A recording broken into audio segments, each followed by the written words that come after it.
for him. The American election is getting interesting. The DNC, of course, is continuing. We'll talk about that in a moment. But of particular interest was the comment today by Robert F. Kennedy Jr.'s running mate that he may consider dropping out of where he is and supporting Donald Trump. Have a listen to his running mate, Nicole Shanahan, contemplating that very idea. There's two options that we're looking at, and one is staying in, forming that new party, but we run the risk of a Kamala Harris and Waltz presidency because we draw votes from Trump, or we draw somehow more votes from Trump, or we walk away right now and join forces with Donald Trump. So it'd be fascinating if they joined forces with Trump, who was asked what he thought of the idea. Can I ask you about RFK? Because just moments ago, his running mate said that they were considering endorsing you. Have you considered him for a role in the administration, and what role would that be? Well, we haven't, but I would love that endorsement because I've always liked him. Would you also consider putting him in the administration? You're asking me a very unusual question. I haven't been asked that question yet.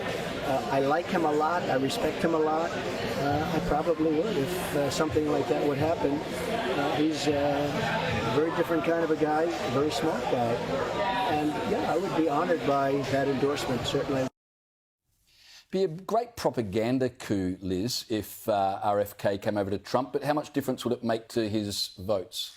In certain states, probably significant. I mean, RFK, he's a wild card. He's been running as an independent, and his VP in this interview today was actually quite emotional because both of them, both Kennedy and herself, have been hardcore Dems their entire lives, but had to go independent because the party was not going to endorse him. And so they went independent, and they have copped it from the Dems. Trump has seen lawfare, but so have they. They say that they've even had moles placed in their campaigns who are leaking information back to the DNC. All sorts of untoward things have happened. They've tried to be...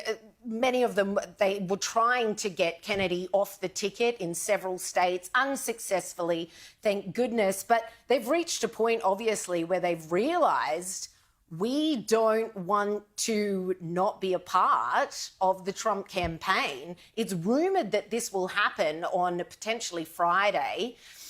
Trump's got a big event in LA, so it's strong rumours, we'll see if my sources are correct, that he will actually make this official as early as Friday, which of course is why they're leaking it. This is his VP pick, Kennedy's VP pick.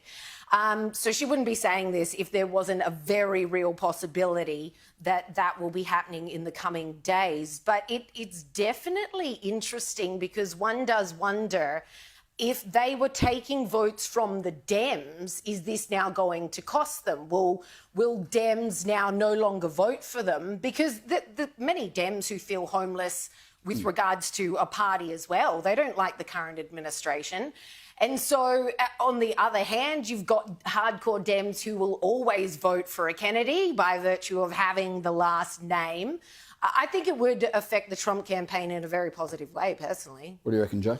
Yeah, it's an interesting one. And this, I think, was from when it was still between Trump and Biden, but I'd heard that, or read somewhere, I think, that that RFK's votes were coming about 60-40 from Democrats. And so that was, I suppose, probably the double haters who thought Joe Biden's just is non-compos mentis, so can't quite bring myself to vote for Trump, but I'll vote for this third guy. But it's interesting that that she said that now they are drawing more support from Trump voters than from Democrats. So the simple laws of mathematics suggest that that would benefit Trump, obviously. And, we're seeing, I think Paul Murray said earlier this evening, that things seem to be tightening. Trump seemed to be getting a little bit of a pickup. And again, once we see, I said, a few people have said, I'm certainly not alone, but, the trend with Kamala Harris tends to be the more people see of her, the more they don't like her.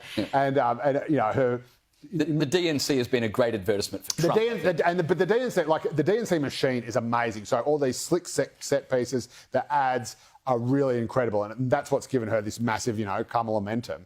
But when she is unscripted, when she when she doesn't have the teleprompter, when she starts spitballing about how the economy works, because it all just pays for itself, in a debate environment, in a non-friendly fire media environment, in a press conference, who knows what might happen. And so obviously the last thing you want is to know that you're bleeding more votes to a third-party candidate than your opponent is. So, yeah, bye-bye RFK. If RFK is going to go to Trump, Liz, he has to do it better than last time when Trump phoned him and they had a private conversation, which was then leaked. So maybe he doesn't want a repeat of that. Low blow. Well, it seems like they've kissed and made up, because if Trump's actually serious